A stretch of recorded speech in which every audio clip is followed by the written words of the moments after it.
Hey gang, Davis Comic Finds and Mr. Rigamortis are having a contest. It's a joint contest, but they each have separate questions. I'll start with Davis Comic Finds first. He wants to know our favorite Spider-Man villain. I'm going to say Hobgoblin. I love the orange and the blue. I just love the look of him, but I also love the fact that he's a fraud, that he's multiple characters, that he's a gun for hire, but then he's a true demon-possessed villain. But I get extra points if I say that I love Kraven. And to be a whore, check out my Kraven's Last Hunt video. It's part of a community project where I act like a man-baby at the end, but try to ignore that. I discuss Kraven and my love of Kraven's Last Hunt. And check out Wednesday's Serials video that came out before mine that basically says the exact same information. And you'll want to know our favorite Amazing Spider-Man cover. This is it, issue 249. I probably have a favorite or cover. I just don't have access to a lot of my Spideys. They're buried under mountains and mountains of shit. And you'll want us to rank a list of artists. At number 1, I've got Ditko, for obvious reasons. Number 2, I've got Zek, mainly because of Kraven's Last Hunt.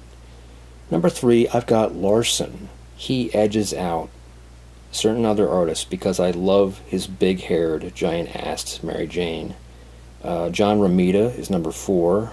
I like that stuff, and I like Romita, but, you know, it's a list. We gotta put someone somewhere. Todd McFarlane, he's number 5. Ron Friends, who I actually do enjoy, he's number 6. Bagley's number 7.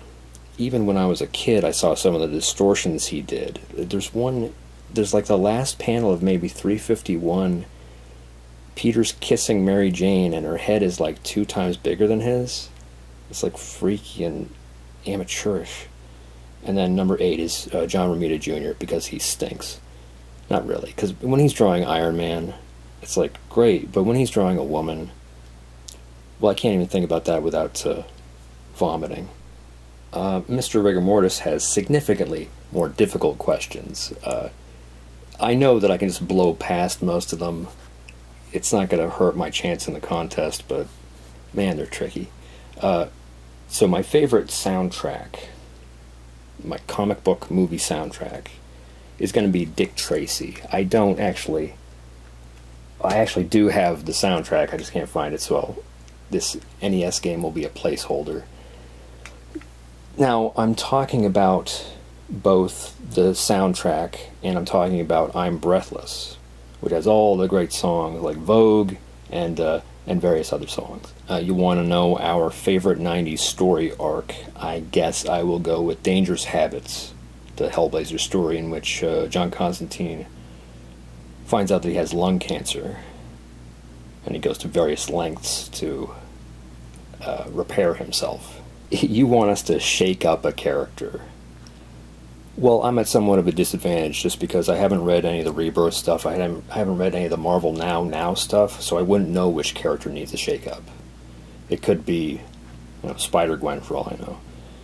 But I've always wanted to shake up Wonder Woman. But I can understand why no one's shaking her up, because it's so confusing. Everything about her is like this. So she's basically like this fucked up, sideways Pinocchio. But Pinocchio is animated at the beginning of the movie, and he ends up on the Island of Lost Boys. By which I mean Pleasure Island. Wonder Woman is animated before the story even starts, and is raised on the Island of Lost Girls. By which I mean Paradise Island. Because think about that. They shun the ways of war. They shun the world of lies. But that is ideological rigidity. They want to shut themselves off from reality. And that's the climate in which Wonder Woman is raised. But everything, it's like, so Wonder Woman has a limp rope that tells the truth. Pinocchio has a hard phallic nose that shows when he's lying. It's like this backwards thing. But the end of Pinocchio is he goes down to the bottom of the ocean to save his father. The inciting incident of Wonder Woman is she saves Steve Trevor from the ocean. Both of them are representations of culture. Pinocchio pulls his own culture back from the depths. Wonder Woman discovers culture in terms of Steve Trevor. But then you think about all of Wonder Woman's villains, because Wonder Woman carries the truth with her. But all of Wonder Woman's villains are these self-deluded liars. One's a gorilla that thinks it's a woman. One is a woman that thinks she's a cheetah. One is a midget who steals ectoplasm from women to build himself a handsome body to steal ectoplasm from women. And the biggest liars of all, the biggest scumbags of all, one of Wonder Woman's enemies are the Nazis. Oh, I have to pay 1,000 Deutschmarks for a loaf of bread because of the Jews. I'm part of the master race, and so let's enslave the Jews. That would be the opening scene. You have two Germans in a tank, and they can hear the destruction outside, and the one's got a gun in his hand, and he's like, "We'll never be able to fight off the monster." What is the monster? It is a vicious, vile thing that makes you see the truth. I will never see the truth. And he puts the gun in his mouth, pulls the trigger, just as the tank peels open and the monster is revealed, and it's Wonder Woman. And the one guy who's still alive is like, "God in heaven, oh, ach du lieber." And so she's got the lasso, and she puts it around him, and then she's carrying him out, and he's weeping. "My neighbors! I turned in my neighbors!" And you notice I haven't even started on feminism, and I'm not going to. But the main opponent would be Circe. Because, of course, the main opponent in Pinocchio turns boys into donkeys. These braying jackasses who represent ideologues. So Circe would turn men into pigs, and then you could fill in a little bit of Animal Farm or something like that. But everything's backwards from Pinocchio. So Pinocchio ends, it starts with the blue fairy animating Pinocchio. It ends with pulling his father from the bottom of the sea. Wonder Woman starts with pulling Steve Trevor from the sea. So it would have to end with her being animated by a blue fairy.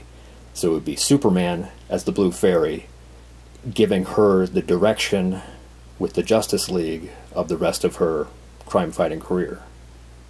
And the title would be Wonder Woman Surface.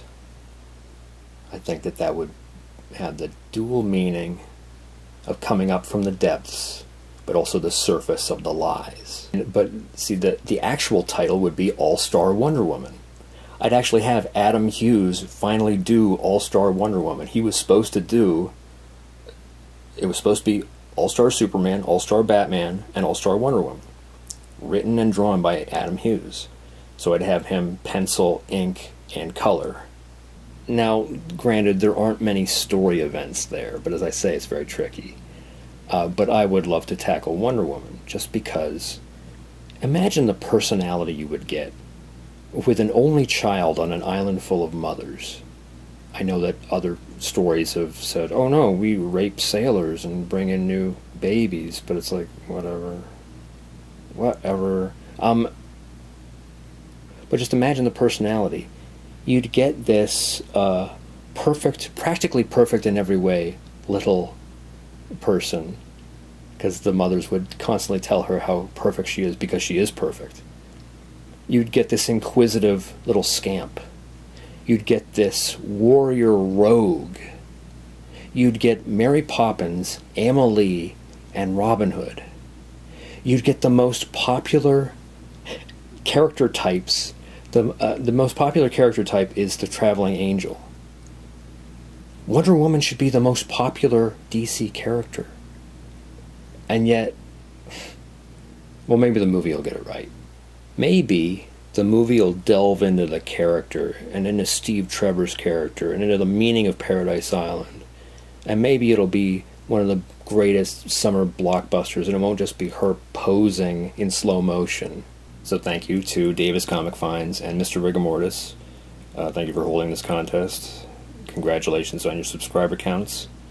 And since I'm a whore, like and subscribe. Watch my other videos. Hit that little bell icon. And hey, follow me on Twitter, MySpace me, Grindr me. I've got my address down below so you can just send me cash.